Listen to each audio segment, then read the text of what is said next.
Bismillahirrahmanirrahim. Assalamualaikum warahmatullahi wabarakatuh. Rabithah dalam pengertian bahasa yang artinya adalah bertali, berkait atau berhubungan. Sedangkan dalam pengertian istilah tarekat, rabithah adalah menghubungkan rohaninya murid dengan rohani guru untuk mendapatkan wasilah dalam rangka perjalanan menuju Allah, untuk mengenal Allah. Syekh Mursyid adalah khalifah Allah dan khalifah Rasulullah. Mereka adalah wasilah atau pengantar menuju Allah Subhanahu wa taala. Jadi tujuan murabbit adalah memperoleh wasilah. Rabithah antara murid dengan guru biasa adalah transfer pengetahuan, yakni mentransfer ilmu ketuhanan. Maka rabithah antara murid dengan guru mursyid adalah transfer spiritual, yakni mentransfer masalah-masalah kerohanian, ketuhanan. Disinilah letak perbedaannya. Kalau mentransfer pengetahuan tidak bisa sempurna tanpa guru, apalagi mentransfer spiritual kerohanian yang jauh lebih halus dan tinggi perkaranya, maka tidak akan bisa terjadi tanpa seorang guru mursyid. Dasar-dasar utamanya adalah penunjukan yang dilakukan oleh Tuhan melalui guru mursyid atau ilham dari Allah Subhanahu wa taala. Karena itu tidak semua orang bisa menjadi guru mursyid. Sedangkan mursyid, seorang mursyid adalah seorang yang rohaninya sudah bertemu Allah dan berpangkat walian mursyidah, yakni kekasih Allah yang layak menunjuki umat sesuai dengan hidayah Allah yang diterimanya. Hal ini seperti dijelaskan dalam surah Al-Kahfi ayat 17 yang artinya, dan kamu akan melihat matahari ketika terbit condong dari gua mereka ke sebelah kanan, dan bila matahari terbenam menjauhi mereka ke sebelah kiri, sedang mereka berada dalam tempat yang luas dalam gua itu. Itu adalah sebagian dari tanda-tanda kebesaran Allah. Barang siapa yang diberi petunjuk oleh Allah, maka dialah yang mendapat petunjuk, dan barang siapa yang disesatkannya, maka kamu tidak akan mendapatkan seorang pemimpin pun yang dapat memberi petunjuk kepadanya. Jadi jelas fungsi guru mursyid adalah sebagai pembimbing rohani. Di samping itu juga sebagai orang tua yang harus dipatuhi segala perintahnya dan dijauhi segala yang dilarangnya. Dengan demikian, seorang murid merasa takut ketika meninggalkan perintah agama atau melanggar larangan agama, karena ketika itu akan terbayanglah bagaimana marahnya wajah dari guru mursyidnya manakala dia berbuat demikian. Hal yang demikian itu pula lah yang menyebabkan Nabi Yusuf merasa takut dan enggan ketika hendak diajak berzina oleh Siti Zulaikha. Terbayang oleh Nabi Yusuf alaihissalam wajah ayahnya Nabi Yakub atau wajah suami Zulaikha, Kitfir, manakala ayahnya atau suami Zulaikha mengetahui apa yang akan diperbuatnya. Sesungguhnya wanita itu telah bermaksud melakukan perbuatan itu dengan Yusuf, dan Yusuf pun bermaksud melakukan pula dengan wanita itu, andai kata dia tidak melihat tanda dari Tuhannya.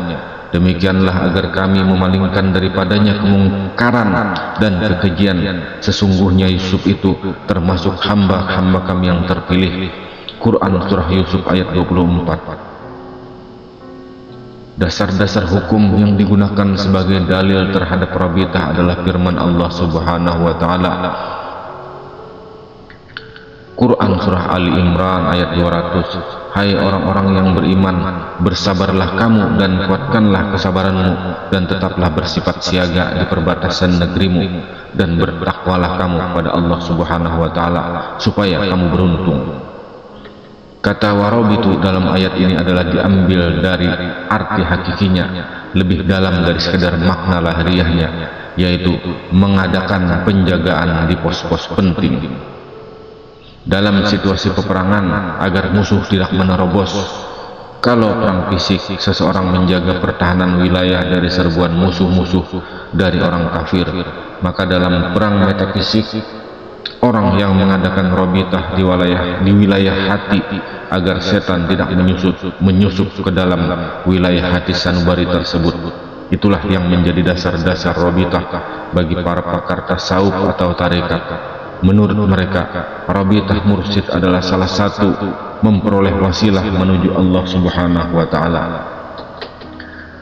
Wahai orang-orang yang beriman, bertakwalah kepada Allah dan carilah wasilah atau jalan yang mendekatkan diri kepadanya, dan berjihadlah pada jalannya supaya kamu mendapat keberuntungan.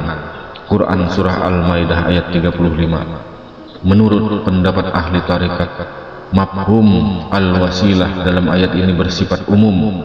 Wasilah dapat diartikan dengan amal-amal kebajikan, berkumpul dan bergandengan dengan guru mursyid secara lahir atau secara batin, dan juga termasuk amal yang baik dan juga terpuji. Berkumpul dan bergabung itulah oleh kalangan ahli-ahli tarekat disebut sebagai Rabithah mursyid. Jika diperintah mencari wasilah, maka Rabithah adalah wasilah yang terbaik. Di antara jenis wasilah yang lain, firman Allah adalah Bismillahirrahmanirrahim. Qul in kuntum tuhibbunallah fattabi'uni yuhibbukumullah wa yaghfir lakum dzunubakum wallahu ghafurur rahim. Katakanlah, jika kamu benar-benar mencintai Allah, ikutilah aku, niscaya Allah mengasihi dan mengampuni dosa-dosamu. Allah Maha Pengampun lagi Maha Penyayang. Quran Surah Ali Imran ayat 31. Ayat di atas menurut kalangan tarekat sebagai isyarat kepada Rabithah untuk mengikut. Fattabi'uni itu menghendaki melihat yang diikuti, dan melihat yang diikuti ada kalanya melihat tubuhnya secara nyata, konkret, dan ada kalanya melihatnya secara khayal, abstrak. Melihat dalam khayal itulah yang dimaksud dengan Rabithah. Jika tidak demikian, tentu tidak dapat dinamakan mengikut Allah.